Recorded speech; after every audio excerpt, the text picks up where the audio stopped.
Hello everyone and welcome to Who Wore It Better, where I review Raw and Smackdown back to back and try and figure out which show won for the week. Summerslam, the biggest party of the summer, is now in the rear view, and now we're all experiencing the hangover. Raw begins with Brock Lesnar, the Universal Champion, coming out along with Paul Heyman. Lesnar's wearing a gray Suplex City shirt, makes him look even more red than usual. Paul Heyman cuts a promo with some very verbose exposition as to what happened on Sunday, and when he's done with that, Braun Strowman comes out. He and Lesnar have a stare down, and Strowman proceeds to beat the shit out of Lesnar. He hits him with 2 running power slams to really assert his dominance, which is a really cool moment to see. Again, they built Brock Lesnar up in such a way that anytime he is beat up by somebody, it always feels more impactful. And they announced later the night that they're going to have Brock versus Braun for the championship at No Mercy, which I can't wait for. It's going to happen at No Mercy in LA. I'm going to be there for that. It's going to be a lot of fun. And as long as I'm here, I might as well get this plug out of the way right now. The day of No Mercy in Los Angeles, me, Steven Larson from the Going in Raw podcast, and special guest Rob Fee will be at the Nerdist showroom at Meltdown Comics on Sunset Boulevard to do a live review of the 1991 TV pilot of Tag Team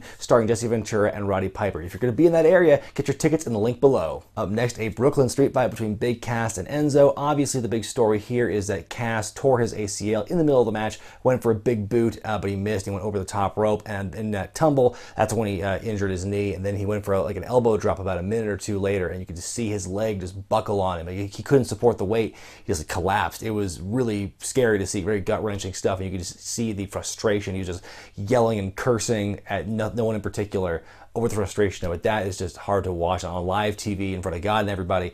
It's just, yeah, really hard stuff. And it was reported on Tuesday that he's going to be out for like 9 months with the knee injury, which is just, that's heartbreaking. That's terrible timing, considering where Cass is now and like how he's finally starting to like come into his own as a solo heel guy. I was mentioning, you know, a week or two ago, last week, how good he's getting on promos now on his own. I've been saying for weeks the best thing Enzo can do is get away from Cass, as far away from Cass as possible. I mean, this win, they awarded him the match right there, probably wasn't in the script. You know, I think it's probably the only win he's ever going to get against Cass at this point.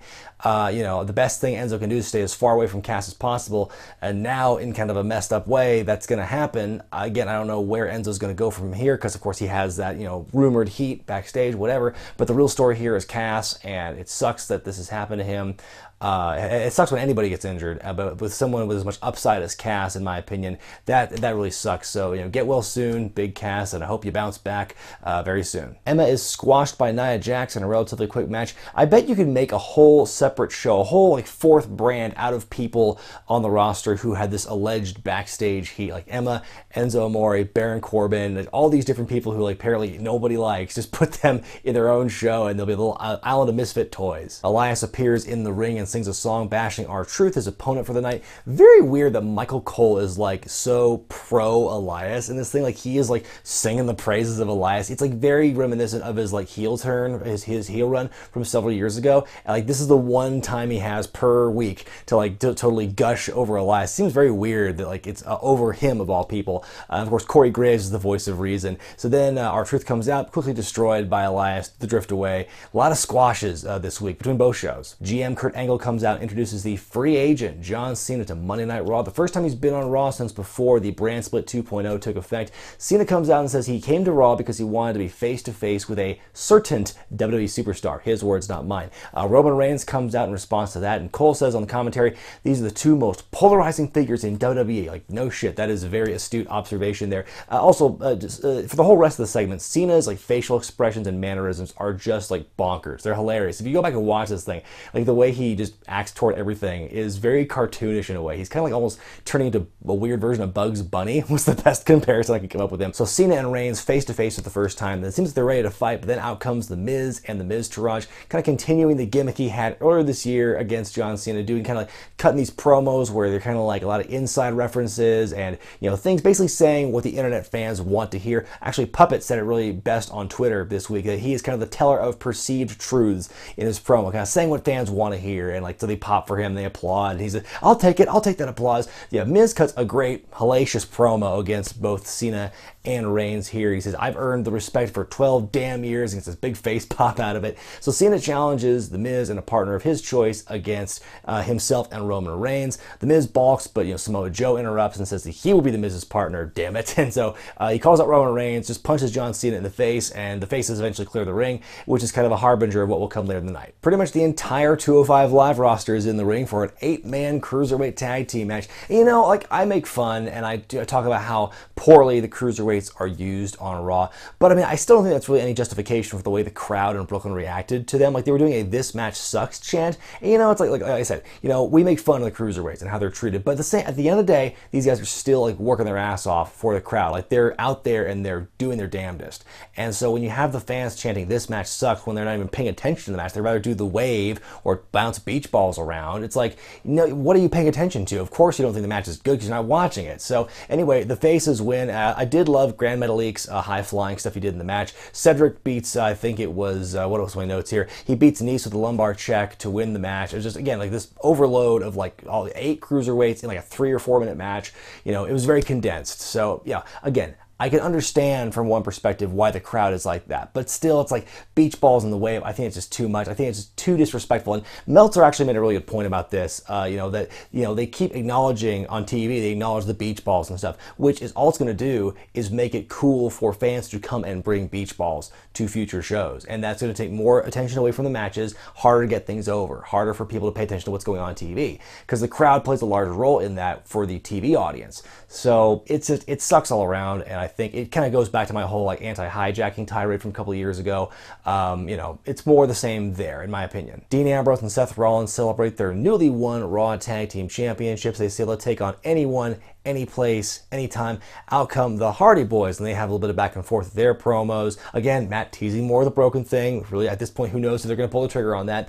And then they issue a challenge, and Seth and Dean accept. So they have a nice face versus face tag team match, which is actually really good. It's one of my favorite matches of the night. Just all 4 men, great hard-hitting action. They really hit a lot of their greatest hits, so to speak, a lot of their big spots.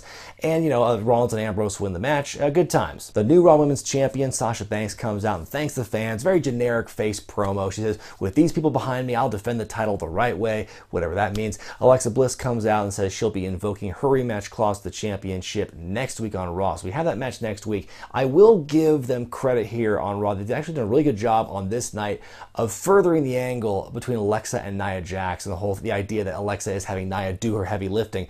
Emma brings it up in the backstage segment before her match with Nia Jax earlier in the night, and then you've got Sasha mentioning it again in this promo, which means they're doing a very good job planting the seeds of this, this relationship between Alexa and Nia and the eventual descent between the two, which makes me think like Alexa has to win next week, right? Because they can't really have that whole interplay between Alexa and Nia and the relationship they have unless Alexa's the champion and has Nia do her bidding. Otherwise, if she's not the champion, what's the point? How are you going to have that payoff? So that's kind of my early prediction for next week, is that Alexa will win with Nia's help, and that will further the angle between those two. Jason Jordan asked his father, Kurt Angle, for this match. It's Jason Jordan taking on Finn Balor. This is actually a really solid match between the two of them. I think Jordan looked really good here, held his own against Finn, but Finn does win in a decisive fashion at the end. Again, really strong work by both guys. One of the better matches of the night. Main event time as John Cena and Roman Reigns take on The Miz and Samoa Joe. I really enjoyed the backstage bit earlier in the night between Miz and Joe, where Joe asserts himself as an alpha of the group and says, "Everyone shut up, you do as I say, and we'll be fine." Good stuff there. Really strong showing by Joe backstage.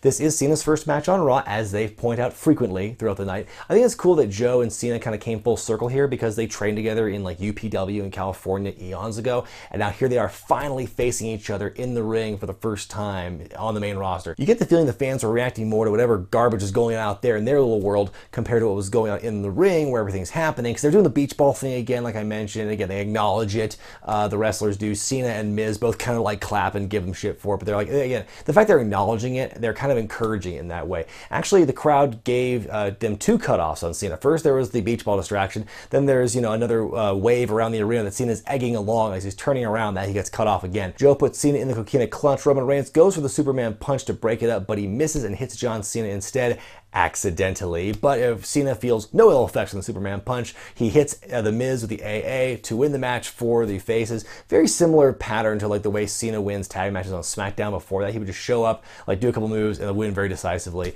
Same thing here. Is they have Cena and Roman staring each other down to end the show. I'm like, are they really going to have them wrestle at No Mercy? Like, that's what the vibe I'm getting from this. Like, are they really going to rush it for No Mercy? That feels kind of a waste. I think they can make a lot more money building this up for a Big Four like Survivor Series. I hope they do that. that and they don't try and like pull the trigger too early on No Mercy and make that like the first encounter. I mean, I'm sure it'd be good for No Mercy, but still, it's like I think you just got to like play the long game. Before we move on to SmackDown, I want to thank the fine folks at SeatGeek for sponsoring this week's edition of Who Wore It Better. SeatGeek is an app you can download on your iOS or Android device that gathers ticket information for all kinds of events. The deals are color-coded, they are number-coded, you know exactly what you're getting. Sometimes you know what view you're getting through SeatGeek. If you want to save some money on your next ticket purchase, be it for sporting events, concerts, WWE, what have you, go to the link at the top of this description to download SeatGeek, then go to the account tab, enter the promo code ZANE, and you will get $20 back on your first ticket purchase. SmackDown begins with AJ Styles, the U.S. champion, coming to the ring, and he's reinstating the U.S. Open Challenge. Out comes Kevin Owens. He says that Shane McMahon screwed him out of the championship at Summerslam.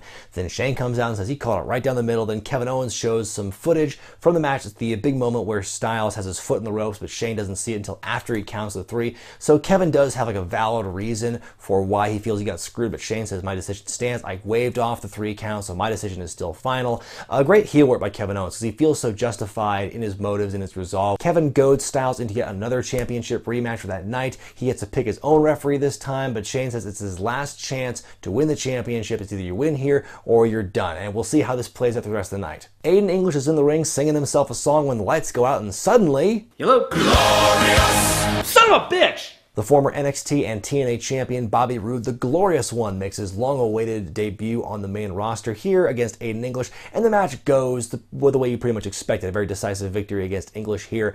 JBL even makes a beer money reference on commentary, so points to him for that. So yeah, very, very cut and dry debut for Bobby Roode, but the thing is he a babyface is the question, because he was going against a heel, and he got a big babyface reaction here. I think this is not going to last. I don't think Bobby Roode's going to be a babyface, because he's a great heel. He showed that in NXT. Fantastic heel work. I doubt he'll stay babyface for long, especially when he gets away from like the smart arenas like NXT and away from like the Barclays Center. Once he does more of the regular circuit, I think his true heelness will shine through, and this babyface pop he got at the beginning is not going to last very long. Chad Gable's backstage with Daniel Bryan, and Daniel says, I've signed you a new tag team partner. In exchange for Jason Jordan, I got to sign one of his friends. So here he is, Shelton Benjamin, which was pretty cool to see him back. He was supposed to be part of SmackDown last year when the brand split first happened, but then during his physical, they discovered he had a torn rotator cuff, so they really couldn't give him a contract there. So he's finally back here a year later, and he's going to be, Chad Gable's new partner. It's the new Jason Jordan, only older and darker. And so they're going to have their first match as a tag team next week. Very interesting because like Shelton didn't seem to have a problem with being introduced as Chad's new partner. Yet he's very apprehensive about the match happening next week. I didn't get that. But it's going to be cool to see Shelton Benjamin back on WWE TV next week. I'm looking forward to it. The Hype Bros have crawled out from whatever rock they've been hiding under for the last month to take on the Usos, the new SmackDown Tag Team Champions. Not much to say about this match. Another squash here on Tuesday night. Jay hits Mojo with a shitty-looking super kick on the outside. Like, he pretty much whiffs it, and then like you see his foot leaning up against the barricade there. Zach is taken out by the Usos, and the Usos win the match. Good look for the Usos, I guess, but like, why even bother calling up the Hype Bros for this? So earlier in the night, Daniel Bryan was backstage and he made the match pitting Shinsuke Nakamura against the Singh brothers in a handicap match. I love the Singh brothers and their acting here in this particular bit. They both go, what? And they're like all overacting and they're just so scared. It's great stuff by those guys. How they managed to make this match go longer than a minute, I have no idea, but Shinsuke wins with a triangle hold on one of them. I can't remember which Singh brother it is. Jinder Mahal, who's at ringside, does jump Shinsuke right afterward, but he eats a Kinshasa for his troubles. So again, you're continuing the storyline here based on SummerSlam. SummerSlam was not the beginning of the feud. It was not the end of the feud, I should say. It is the beginning, and it will probably carry over to Hell in a Cell and maybe beyond. Who knows? Women's tag team match up next as Natalya and Carmella take on Naomi and Becky Lynch. Of course, Natalya is the new SmackDown Women's Champion after beating Naomi at SummerSlam, and Carmella and James Ellsworth say that Natalya is on borrowed time, and of course, Ellsworth shows their hand a little too much, saying, we're basically going to abandon you in this tag team match. Then Carmella will swoop in afterward and cash in the Money in the Bank. That plan is being put into effect in this match. You see Carmella leaving Natalya high and dry on a couple of occasions, not accepting tags. The fans are doing the wave again. Fuck these fans. At one point, Natalya does manage to outsmart Carmella. Carmella's like back is turned and she's arguing with Ellsworth, and Natalya, managed in a desperation, tags Carmella in. She chases Carmella into the ring and she eats an exploder suplex and a split-legged moonsault for her troubles. So it's kind of a cool little clever thing by Natalya here, who's still a heel, but she's still kind of warring against the other heel, Carmella, who's like, he's breathing down her neck with the Money in the Bank briefcase. Managed to outsmart Carmella on this night. So pretty satisfying ending to the match. Dolph Ziggler's back on SmackDown in a backstage interview, basically shits on every other gimmick going on now on both shows, so he's going to be back next week, and I can't wait to see what that's like. All night, Kevin Owens is scouring the backstage area looking for his hand-appointed referee for the U.S. title match. First, he asks Sami Zayn in kind of a backhanded way. He says, well, you're not doing anything on SmackDown anyway, so you might as well do this. So pretty funny stuff by Kevin there, but Sami says no. Breezango offer their services, and Kevin says hell no to that. But then Baron Corbin swoops in and says, if you give me first dibs in the championship, I'll be the referee. So that's how we have here the U.S. title match. AJ Styles defends against Kevin Owens with Baron Corbin as the referee. Another good match by Owens and Styles, but I might have said this before, I'm tired of seeing these two wrestle, and I want them to move on, and that's where it happens here, because Corbin's refereeing does get a little dicey near the end. Shane McMahon comes out, interjects, and Corbin says, I've had enough of this. He takes off the referee shirt and tosses it in Shane's face. So Shane is now the referee once again, and Kevin Owens is flabbergasted. He can't believe it. He eats a phenomenal forearm by Styles. Styles retains the championship here, and it was a good match. What we saw of it, it was broken up by a commercial, and again, just driving that, more the build between Kevin Owens and Shane McMahon. It almost plays out almost identical to the build between Styles and Shane from WrestleMania season, the whole thing where Styles keeps getting screwed by Shane and Styles snaps. This is what we're seeing again happening on SmackDown with Kevin Owens, so it's the same recipe but different ingredients. Time now for me to decide which show won for the week, Raw or SmackDown. This week I have to go with Raw because I think it was the stronger post-SummerSlam show. SmackDown to me did not feel like a post-Big Four event in my opinion. Raw I think had a terrific opening segment between Strowman and Lesnar. Again, not much needed to be said between the two of them, but we saw the action spoke louder than words. The Miz and Cena promo off later in the show I thought was great as well. Again, Miz with a hell of a promo. Seth and Dean taking on the Hardys was a really strong match, as was Jason Jordan and Finn Balor. The things I don't like about Raw this week really were not within the control of the people in charge of the show, like Cass's injury. That was a terrible thing to happen. It doesn't really count so much as a con. Again, it's not their fault that Cass tore his ACL, but the fact that it happened on such a big stage really sucks. Beach Ball Mania, I think it's just that, I try to bite my tongue on things like this when the crowd try to take over the show and make it about them.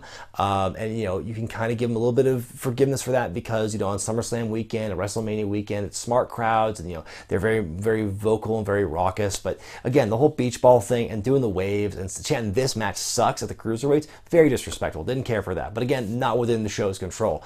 SmackDown, I think that Bobby Roode's debut was really cool, and it's cool to see Shelton Benjamin back. That was awesome. But of the 5 matches you had on SmackDown, 3 of them were total squashes, and I'm just tired of seeing Owens and Styles. It was a good match, but and I get this match was done to further the feud of Kevin Owens and Shane. But okay, let this be the last one. Let's never see this one again. Let's put a moratorium on it for about a year. Can we please? I think that Raw felt it had more important stuff going on. SmackDown had the cool debuts, but one of them wasn't even in a match. I think it would have been so much stronger if Shelton Benjamin had debuted as a surprise return in a match, like right there on SmackDown. That would have been really cool. Don't make us wait a week for that. Another advantage I'll give Raw this week is the fact that even though SummerSlam just wrapped up, they're already in the thick of build toward No Mercy, whereas the SmackDown Hell in a Cell's further out. They have more ground to cover, so they're a little further behind in that respect compared to Raw. So I'll give the red brand the nod this week on who wore it better. Let me know what you thought of the shows this week in the comments section below, and be sure to vote which show you thought won in the gimmick in the upper right hand corner of your screen. Be sure to thumbs up this video if you like it, subscribe to Wrestling with Regret, buy the t-shirts at ProWrestlingTees.com, and check out Patreon.com/WrestlingWithRegret for exclusive perks and bonus content. I'm Brian Zane, and I'll see you next time.